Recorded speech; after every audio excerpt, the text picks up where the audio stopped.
Nous venons de voir l'enregistrement d'un playback de Sheila. En tant que réalisateur de 12 France, je crois que vous faites la plupart de vos playbacks à l'extérieur. Oui, c'est-à-dire que je tourne 12 France en extérieur, donc je fais tous mes playbacks en extérieur. L'émission 12 France est entièrement faite en playback, du moins côté chanson. Sauf pour les comédiens qui présentent les enchaînements, bien sûr, où je fais du son direct. C'est ça.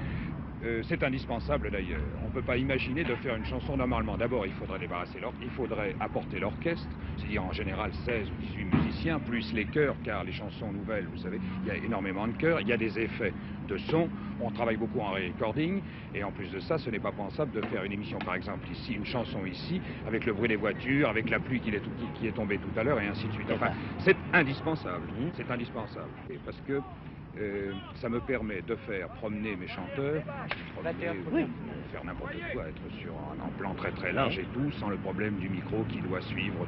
On risque d'avoir des ondes de perche, on risque d'avoir un micro très présent, on ne peut pas avoir la voix du chanteur très présente, et ainsi de suite. Les chanteurs qui chantent en playback, certains chanteurs, ou mettons certaines personnes qui oublient de leur dire, comme ils sont en playback, ne se croient pas obligés de chanter, ils murmurent. Or, un chanteur qui chante, ça se voit, parce que s'il est là pour chanter, il faut qu'il chante avec ses yeux aussi, avec sa bouche, avec son corps, enfin, c'est un chanteur, donc il fait passer sa chanson. Donc s'il ne chante pas vraiment, on a une impression de faux, on a l'impression qu'il y a une voix d'un côté, une présence, enfin, un monsieur de l'autre, ou une dame de l'autre. Car un playback bien fait, je défie n'importe qui de le voir. Non, surtout pas. Non, c'est pas, voilà. Un tout petit peu, oui. Il me semble parce que... Il sature, oui, d'accord, un petit peu. On peut, non, ça sature, oui, là. Tu peux baisser un petit peu, oui, hein, Michel? Tout petit, à peine, hein. Tu m'entends, Michel?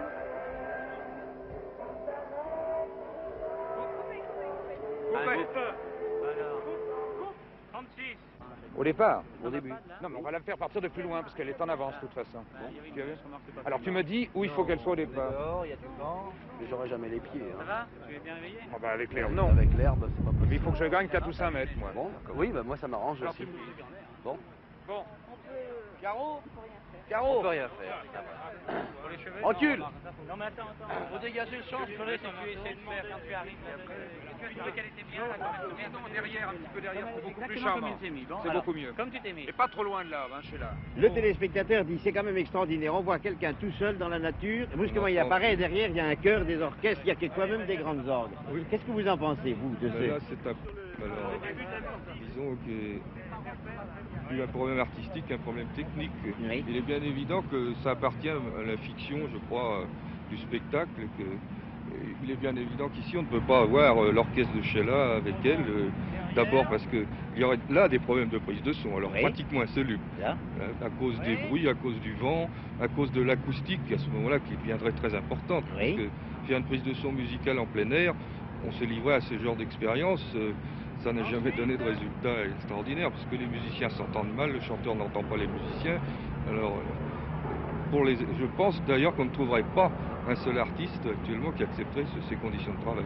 Quels sont les éléments techniques nécessaires pour un playback à l'extérieur? Tout d'abord, la première condition, évidemment, c'est de faire défiler le son et l'image de la caméra à la même vitesse, en synchronisme rigoureux. Pour arriver à ce résultat, une seule méthode, enfin jusqu'à présent valable, c'est de faire défiler le son sur un magnétophone 16 mm, c'est-à-dire possédant les perforations absolument identiques à la pellicule image, et sur un magnétophone défilant rigoureusement à 25 images s'il est alimenté sur la même source de courant que la caméra. Disons que les deux moteurs du magnétophone et de la caméra tournent au même nombre de tours à la minute. On est obligé d'avoir une source de courant autonome, qu'en général un groupe électrogène. Donc il y a une source de courant qui est le plus près possible de 50 périodes par seconde, puisque les moteurs des caméras et des magnétophones sont faits pour tourner sur du secteur à 50 périodes.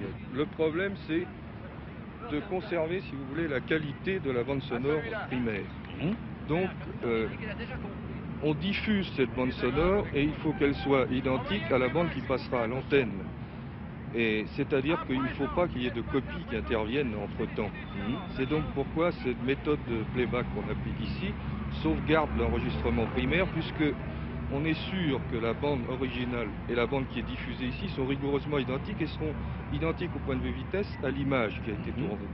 Donc bien identiques au point de vue longueur, à l'image près, sur plusieurs minutes.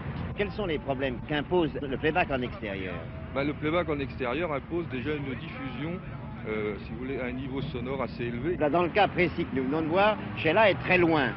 Oui, Donc, mais vous savez, tant que le son lui parvienne et qu'on voit le mouvement, est-ce qu'il n'y a pas un problème là? il y a un problème de déphasage, mais enfin, pour arriver à un déphasage d'un dixième de seconde dans le temps, il faut déjà une distance de 34 mètres. Quoi. Ah oui. Progression du son, 340 mètres à la seconde. Alors 34 mètres, vous savez, c'est déjà une plus grande distance.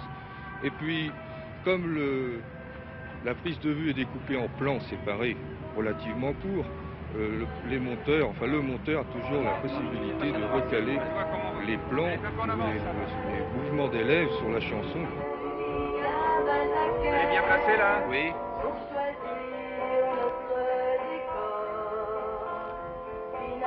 C'est très bien qu'elle se cache un petit peu derrière. Elle est un peu en avance parce qu'on l'a pas fait partir assez loin. On peut s'approcher de l'arbre.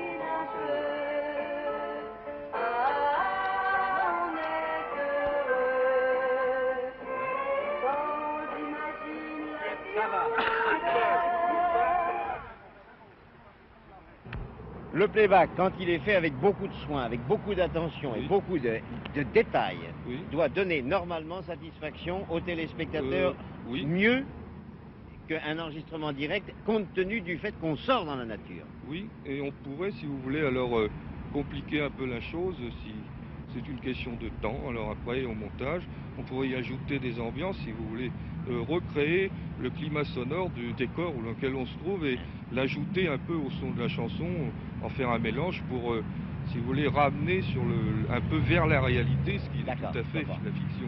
Je pense qu'il faut que le public sache que, je crois qu'il y a une certaine campagne contre le playback, une campagne de journalisme dernièrement. Il faut que le public sache que c'est indispensable, enfin aussi indispensable que de mettre de l'essence dans sa voiture quand on a une voiture à essence pour qu'elle roule. Car il n'est pas imaginable de travailler sans playback en extérieur, par exemple. C'est absolument impossible. Encore une fois, je vous expliquais l'orchestre, les enregistrements, les micros et tout. C'est pas possible, donc c'est indispensable.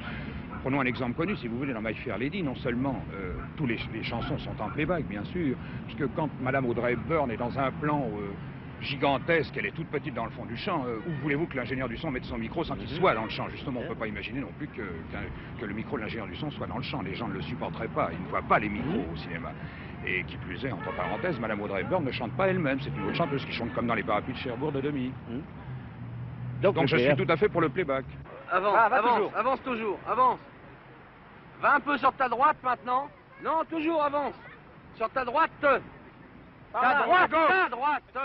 Oui, bon, bah oui, la droite, c'est la droite. Oui, Alors, corps, Non, entre les deux, entre les deux. On va pas la mettre même plus en avant que les pieds soient... Caroline, Reviens. Moi, il me semble qu'il faut que ce soit encore plus près de nous.